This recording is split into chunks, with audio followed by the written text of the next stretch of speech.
Welcome to IBTV. నెల్లూరులో మంత్రి Anam Ramanarayana Reddy Pulivendula MLA Jaganmohan రెడ్డిపై తీవ్రమైన వ్యాఖ్యలు చేశారు.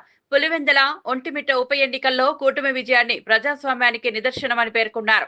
గతంలో ఓటర్లను పోలింగ్ స్టేషన్లకు రానియకుండా అభ్యర్థులను కిడ్నాప్ చేసి ఎన్నికలు జరిపిన జగన్ ఇప్పుడు ప్రజలు అడ్డుకట్ట వేసినట్లు ఫలితాలు చెబుతున్నాయని విమర్శించారు. ప్రతిపక్ష హోదా లేకుండా చంద్రబాబుపై అవమానకర వ్యాఖ్యలు చేయడం సంస్కారహీనత అని పేర్కొన్నారు. జగన్ మానసిక స్థితి సరిగా లేనందున మంచి డాక్టర్ను కలవాలని ఎద్దేవా చేశారు. సూపర్ 6 పథకాలు గడప గడపకు చేరుతున్నాయని, మతాలకు పార్టీలకు అతీతంగా ప్రజలు మద్దతు ఇస్తున్నారని చెప్పారు. రానున్న స్థానిక ఎన్నికల్లో కూడా కూటమి ఘన విజయాన్ని సాధిస్తుందని ధీమా వ్యక్తం చేశారు.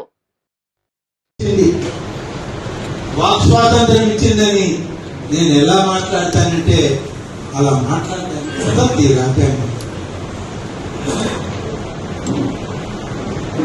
ఇవాళ ప్రతిపక్ష నాయకుడైనటువంటి జగన్మోహన్ రెడ్డి నిరాశ, నిస్పృహ, రాజకీయాల్లో తనకు అనుకూలంగా ఫలితాలు లేవని ఎన్నికల కమిషన్ దగ్గర నుంచి రాష్ట్ర ప్రభుత్వ అధికారుల దగ్గర వరకు చిన్న స్థాయి పోలింగ్ అధికారులను కూడా గుర్తించినటువంటి విధానం, అలాగే అధికార పార్టీ నాయకులను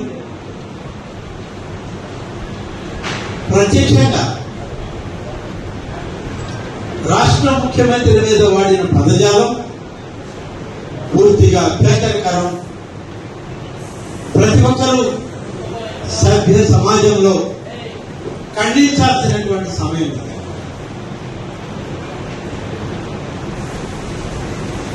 రాజకీయాలతో వయసుని, రాజకీయాలతో